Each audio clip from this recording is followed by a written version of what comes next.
Informasi lain, Saudara, pasca tewasnya taruna STIP usai dianiaya seniornya, Menteri Perhubungan Budi Karya Sumadi memutuskan tahun ini tidak akan menerima mahasiswa baru. Hal ini untuk memutus tradisi senioritas di STIP. Menteri Perhubungan Budi Karya Sumadi mengunjungi rumah duka Putu Rustia Ananta Rustika, taruna STIP yang tewas usai dianiaya seniornya.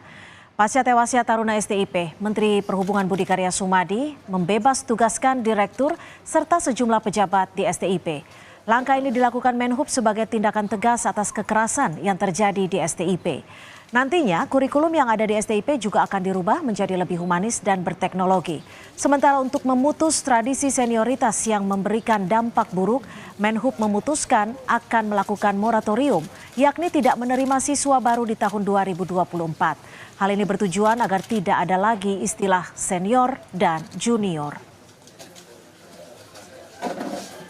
Sudah membebas tugaskan direktur dan beberapa pejabat di STIP Marunda. Ini sebagai rasa bahwa tanggung jawab dan tindakan tegas itu harus dilakukan. Moratorium di satu angkatan itu kita nggak terima. Apa tujuannya? Agar memutus tradisi jelek sehingga tidak ada lagi istilah senior dan junior.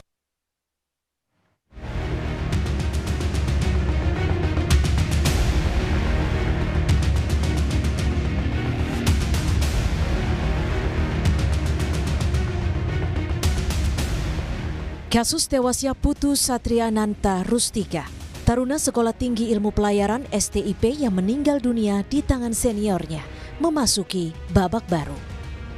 Setelah melakukan penyidikan dan gelar perkara ulang, polisi menetapkan 3 tersangka baru. Ketiganya merupakan taruna STIP berinisial FA, WJP, dan KAK yang memiliki andil dalam peristiwa yang menewaskan Putu. Hasil penyidikan dan gelar perkara, kemudian kami menyimpulkan ada 3 pelaku lainnya yang terlibat dalam peristiwa kekerasan eksesif tersebut. Jadi total saksi yang sudah kita lakukan pemeriksaan ada 43, lalu FA juga berperan menjadi pengawas ketika kekerasan eksesif terjadi di depan pintu toilet, dan ini dibuktikan dari CCTV, kemudian keterangan para saksi. Hingga saat ini polisi telah menetapkan 4 tersangka dan memeriksa 43 saksi. 36 diantaranya merupakan taruna tingkat 1, 2, dan 4. Sementara saksi lainnya terdiri dari ahli pidana, ahli bahasa, pengasuh STIP, serta dokter klinik dan dokter Rumah Sakit Tarumanegara Bekasi. Tim Liputan, Kompas TV. Aksi kekerasan yang dilakukan kakak kelas terhadap adik kelas bukanlah sebuah peristiwa yang pertama kali terjadi. Kasus serupa sudah berulang kali terjadi, yang tragisnya berujung pada tewasnya taruna junior akibat aksi brutal tersebut. Lalu apakah langkah Menteri Perhubungan tidak menerima mahasiswa baru untuk memutus senioritas bisa menjadi jalan keluarnya? Kita akan bahas bersama psikolog forensik Reza Indragiri. Selamat sore Mas Reza, terima kasih sudah bergabung bersama kami di Kompas Petang. Terima kasih, selamat sore. Ya Mas Reza, ini tersangka utama sudah ditetapkan dan juga sudah ada 3 tersangka lainnya. Ini kalau dilihat dari kasus ini, apakah 3 tersangka lainnya ini memang betul-betul hanya sebagai atau berperan untuk turut melancarkan aksi tersebut?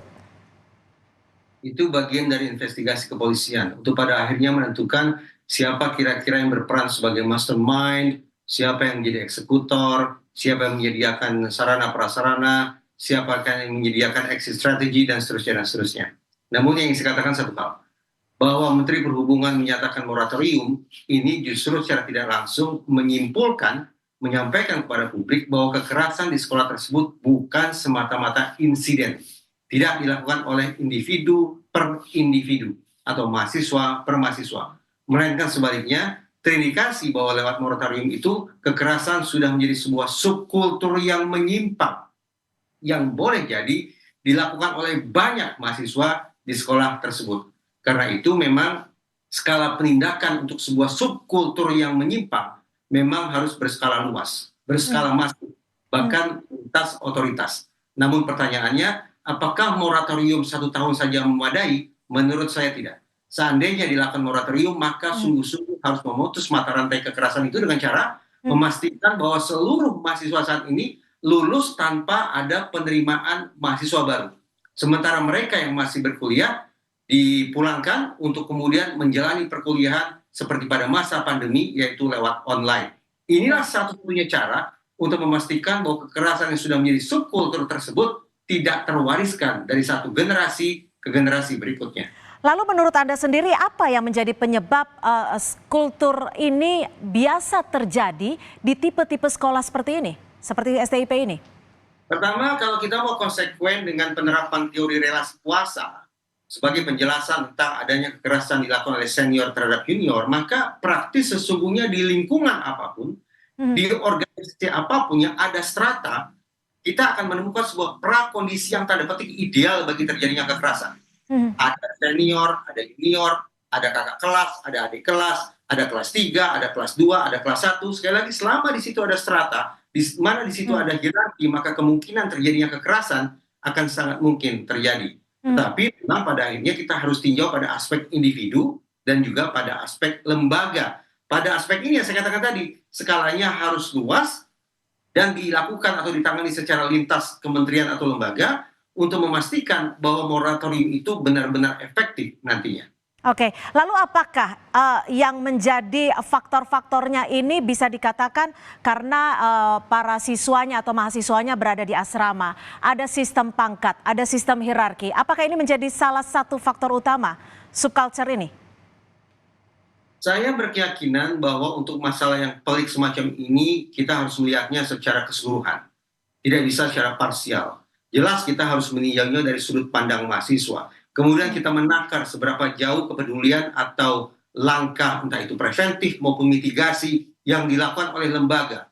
Demikian pula, seringkali berbicara tentang kekerasan di sekolah, saya selalu mengajak kita untuk punya keinsafan. Analisis atau kajian boleh jadi tidak cukup hanya di lingkungan sekolah saja, tapi juga harus ke lingkungan di luar sekolah. Sebagai misal, kalau sekolah dinas merupakan bagian dari sebuah kementerian atau lembaga, maka boleh jadi perlu dicek pula bagaimana sebenarnya sistem dan subkultur ataupun kultur yang ada di organisasi induknya. Demikian pula di masyarakat, demikian pula di keluarga. Seberapa jauh mereka mentoleransi adanya kekerasan-kekerasan yang dilakukan oleh anak-anak didik tersebut di dalam sekolah.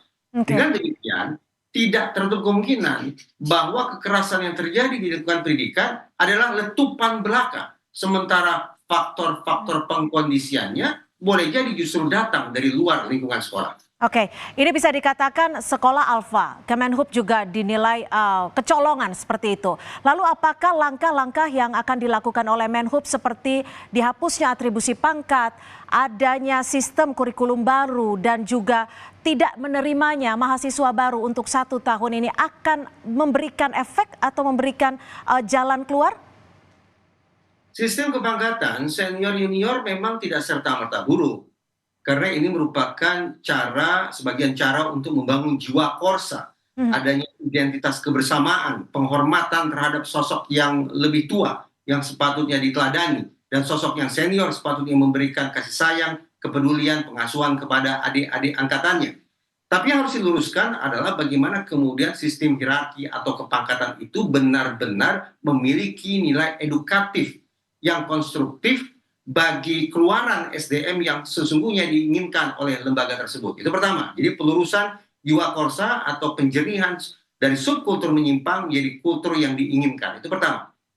Kedua, sebagaimana saya katakan tadi, karena ini tampaknya secara tidak langsung diakui merupakan sebuah fenomena kekerasan yang terwariskan dari satu angkatan ke angkatan berikutnya, maka menurut saya sekolah patut melakukan moratorium hingga seluruh angkatannya lulus. Jadi betul-betul nanti perekrutan mahasiswa baru dilakukan mulai dari 0 km, mereka menjadi angkatan pertama kembali. Tidak ada senior sama sekali. Harapannya dengan perekrutan mahasiswa yang betul-betul baru, tanpa ada kakak kelas atau kakak angkatan mereka, maka angkatan yang baru ini bisa ditempa dengan kultur yang lebih baik. Inilah satu-satunya cara untuk memutus mata rantai kekerasan Sekiranya moratorium hanya dilakukan katakanlah 1 tahun. macam ini, saya tidak yakin bahwa kekerasan akan bisa dihentikan dari satu angkatan ke angkatan berikutnya. Baik, terima kasih atas perspektif Anda, psikolog forensik Reza Indragiri sudah memberikan tanggapannya dan juga perspektifnya di Kompas Petang. Selamat sore, Mas Reza.